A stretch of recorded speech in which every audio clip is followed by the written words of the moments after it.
স্বাগতম আজকের বাংলা নিউজে। শুরুতে দেখবেন সংবাদ শিরোনাম, এরপরে দেখবেন সম্পূর্ণরূপে বিস্তারিত। আওয়ামী লীগ ফিরলে সমন্বয়ক এনসিপিরা পালানোর পথ পাবে না, বললেন সজীব ওয়াজেদ জয়। এরপর দেখবেন আওয়ামী লীগের 2 লক্ষ কর্মী প্রস্তুত রাজধানীর ধানমন্ডিতে। বরিশালে আওয়ামী লীগ বিএনপি জামায়াত 3 পক্ষের ব্যাপক গুরুতর সংঘর্ষ, আহত 15। এরপর দেখবেন আওয়ামী লীগ ছাড়া অন্য কোনো দল বাংলাদেশে 2 বছরের বেশি টিকে থাকতে পারবে না, বললেন সোহেল তাজ। জামাত কোনোদিন রাষ্ট্রীয় ক্ষমতায় আসতে পারবে না, কারণ তারা রাজাকার, বললেন রুহুল কবির রিজভী। এরপর দেখবেন হবিগঞ্জে এক চাঁদাবাজকে গণপিটুনি দিয়ে হত্যা করল এলাকাবাসী। এবং সর্বশেষ দেখবেন 48 ঘন্টার মধ্যে দেশে ঢুকবে শেখ হাসিনা। এতক্ষণ শুনলেন সংবাদ শিরোনাম, এবারে দেখবেন সম্পূর্ণরূপে বিস্তারিত। আওয়ামী লীগ ছাড়া অন্য কোনো দল বাংলাদেশে 2 বছরের বেশি টিকে থাকতে পারবে না, বললেন সোহেল তাজ। আওয়ামী লীগ নিষিদ্ধ হয়েছে তো কি হয়েছে, তার একদিন ফিরবে। তাজউদ্দিন আহমেদের জ্যেষ্ঠ পুত্র, সাবেক স্বরাষ্ট্র প্রতিমন্ত্রী, মুক্তিযুদ্ধে চেতনার একজন সোচ্চার কণ্ঠস্বর এবং বর্তমান স্বতন্ত্রভাবে রাজনীতি করা সোহেল তাজ আজ ঢাকায় একটি বড় জনসভায় অত্যন্ত আবেগঘন, দৃঢ় এবং কঠোর ভাষায় বলেছেন, আওয়ামী লীগ ছাড়া অন্য কোনো দল বাংলাদেশে 2 বছরের বেশি টিকে থাকতে পারবে না। আওয়ামী লীগ শুধু একটা রাজনৈতিক দল নয়, এটা বাংলাদেশের স্বাধীনতার ভিত্তি, মুক্তিযুদ্ধের চেতনা, বঙ্গবন্ধু শেখ মুজিবুর রহমানের স্বপ্ন এবং দেশের অস্তিত্বের অবিচ্ছেদ্য অংশ। যে দেশের স্বাধীনতা আওয়ামী লীগের নেতৃত্বে লাখ লাখ শহীদের রক্তের বিনিময়ে অর্জিত হয়েছে, সেই দেশের রাজনীতি, সংবিধান, গণতন্ত্র এবং জাতীয় ঐক্য আওয়ামী লীগ ছাড়া টিকে থাকতে পারবে না, এটা অসম্ভব। তিনি আরও বলেন, আওয়ামী লীগ নিষিদ্ধ হয়েছে তো কি হয়েছে, তার একদিন ফিরবে, কারণ এই দল জনগণের হৃদয়ে রয়ে গেছে এখনও। জনগণের শক্তিতে এই দল চিরকাল টিকে থাকবে। নিষেধাজ্ঞা দিয়ে দমন পীড়ন করে, মামলা হামলা করে আওয়ামী লীগকে শেষ করা যায় না। 1975-এর বঙ্গবন্ধুকে হত্যা করে যারা ভেবেছিল আওয়ামী লীগ শেষ হয়ে যাবে, তারা ভুল করেছিল। আজ যারা নিষিদ্ধ করে রেখেছে তারাও ভুল করছে। আওয়ামী লীগ জনগণের সঙ্গে আছে, জনগণের মধ্যে আছে। এটা কোনো দল নয়, এটা একটা চেতনা, আর চেতনাকে নিষিদ্ধ করা যায় না। সোহেল তাজ সতর্ক করে বলেন, যারা আওয়ামী লীগকে নিষিদ্ধ করে রেখেছে তারা দেশকে গণতান্ত্রিক ভারসাম্য নষ্ট করেছে। আওয়ামী লীগ বাদ দিলে দেশের পরিচয় অসম্পূর্ণ হয়ে পড়ে। যারা মনে করে আওয়ামী লীগ ছাড়া দেশ চলবে, তারা ভুল করেছে। 2 বছরের বেশিও কেউ টিকে থাকতে পারবে না। জনগণও চূড়ান্ত রায় দেবে। আওয়ামী লীগ ফিরে আসবে, এটা সময়ের ব্যাপার। এই বক্তব্য দেশের রাজনৈতিক অঙ্গনে, মুক্তিযুদ্ধের সংগঠনগুলোর মধ্যেও এবং সামাজিক যোগাযোগ মাধ্যমে অভূতপূর্ব আলোড়ন সৃষ্টি করেছে। আওয়ামী লীগ নেতাকর্মী ও সমর্থকরা এতে ব্যাপক উৎসাহিত হয়ে এবং বলেছেন যে সোহেল তাজ সত্যিকারের দেশপ্রেমের কথা বলেছেন। সামাজিক যোগাযোগ মাধ্যমে এই মন্তব্য দ্রুত ভাইরাল হয়েছে এবং হ্যাশট্যাগে চালু হয়েছে। অনেকে হ্যাশট্যাগ ইউজ করছেন যে আওয়ামী লীগ ফিরবে, হ্যাশট্যাগ সোহেল তাজের সত্য কথা, এবং 2 বছরের বেশি সরকার টিকে থাকবে না। হাজার হাজার মানুষ এই বক্তব্য শেয়ার করেছেন এবং আওয়ামী লীগের প্রত্যাবর্তনের দাবি জানাচ্ছেন।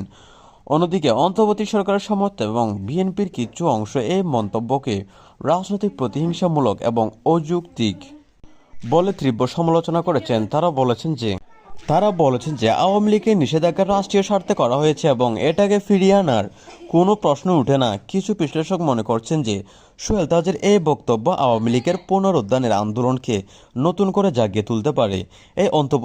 এই বর্তমান সরকারের বিরুদ্ধে বড় ধরনের রাজনৈতিক চাপ তৈরি করতে পারে। সোহেল তাজের এই সাহসী, আবেগঘন এবং দৃঢ় বক্তব্য নির্বাচন পরবর্তী রাজনৈতিক সংকট আরও গভীর করে তুলেছে। অনেকে মনে করছেন যে এই ধরনের বক্তব্য গণতন্ত্রের মূল্যবোধ পুনরুদ্ধারের আন্দোলনকে নতুন করে জাগিয়ে তুলবে। অন্যদিকে জামাত কোনোদিন রাষ্ট্রীয় ক্ষমতায় আসতে পারবে না, বিএনপি নেতা রুহুল কবির রিজভী। অন্তত বিস্ফোরক, জোরালো, কঠোরতম দাবিতে রাজনৈতিক অঙ্গন পুরোপুরি উত্তপ্ত, তোলপাড় ও নতুন করে চরম বিতর্কের জন্ম। বিএনপি সিনিয়র যুগ্ম মহাসচিব রুহুল কবির রিজভী সরাসরি, অত্যন্ত জোরালো, আক্রমণাত্মক ও অপরিবর্তনীয় ভাষায় ঘোষণা করেছেন যে জামায়াত ইসলামী কোনোদিনও রাষ্ট্রীয় ক্ষমতায় আসতে পারবে না।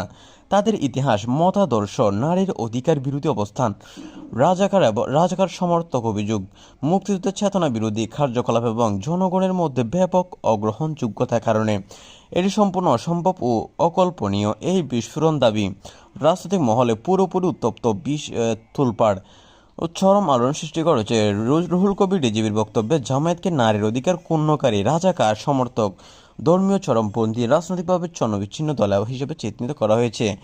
বিশেষ করে জামায়াত আমিরের সাম্প্রতিক সাক্ষাৎকারে নারীদের রাষ্ট্রপ্রধান হওয়ার অযোগ্যতা উল্লেখ প্রেক্ষিতে এতে বিএনপি জামায়াতের পুরনো জোটের অবিশ্বাসাংশ বর্তমান রাজনৈতিক সম্পর্ক ও ভবিষ্যৎ জোটের সম্ভাবনা নিয়ে গভীর প্রশ্ন ও সন্দেহ উঠেছে। জামায়াতের পক্ষ থেকে তাৎক্ষণিক তীব্র প্রতিবাদ, কঠোর খণ্ডন, পাল্টা অভিযোগ, মিথ্যা প্রচারণার অভিযোগ ও আইনি পদক্ষেপের হুমকি এসেছে। এই বক্তব্য নির্বাচনী প্রচারণা, রাজনৈতিক জোট গঠন, নারীর অধিকার, মুক্তিযুদ্ধের চেতনা, ধর্মনিরপেক্ষতা, দেশের ভবিষ্যৎ রাজনৈতিক দৃশ্যপট নিয়ে নতুন করে বিশাল বিতর্ক, উত্তেজনা, মেরুকরণ, সংঘাত সৃষ্টি করেছে। বিভিন্ন রাজনৈতিক দল, নারী সংগঠন, মুক্তিযুদ্ধের গ্রুপ, বুদ্ধিজীবী, সাংবাদিক ও সাধারণ মানুষের মধ্যে তীব্র সমালোচনা, সমর্থন, পাল্টাপাল্টে বক্তব্য, সোশ্যাল মিডিয়ায় ঝড় চলছে। দেশ জুড়ে এই ইস্যুতে আলোচনায় উত্তাপ উত্তেজনা চরমে পৌঁছেছে। এই বক্তব্যে সাম্প্রতিক ফেব্রুয়ারি-মার্চ 2026 সালে নির্বাচনী জনসভার রাজনৈতিক সমাবেশ সাক্ষাৎকারের প্রেক্ষিতে এসেছে, যা অত্যন্ত বিতর্কিত দলীয় প্রচারণার অংশ এবং জামায়াতের পক্ষ থেকে ভিত্তিহীন অপপ্রচার বলে খণ্ডন করা হয়েছে। আরও বিস্তারিত আপডেট পেতে সঙ্গে থাকুন। অপরদিকে হবিগঞ্জে চাঁদাবাজিকে কেন্দ্র করে এক চাঁদাবাজকে কুপিয়ে হত্যা করেছে এলাকাবাসী।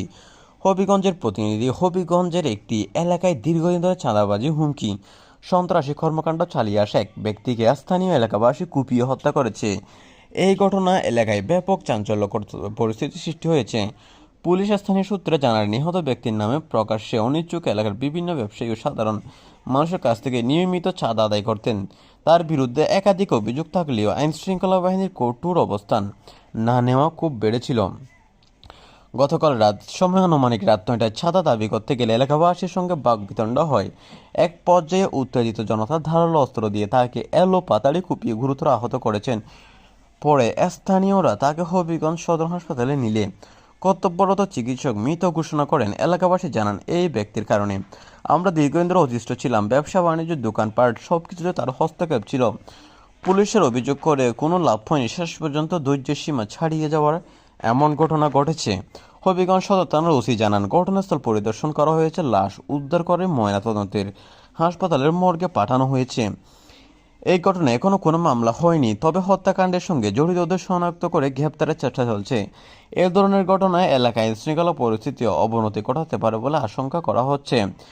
স্থানীয়রা দাবি করছেন, চাঁদাবাজি ও সন্ত্রাসীদের বিরুদ্ধে কঠোর ব্যবস্থা নেওয়া না হলে এমন ঘটনা পুনরাবৃত্তি হতে পারে, যা বারবার পুরো দেশকে অস্থিতিশীল করে তুলবে।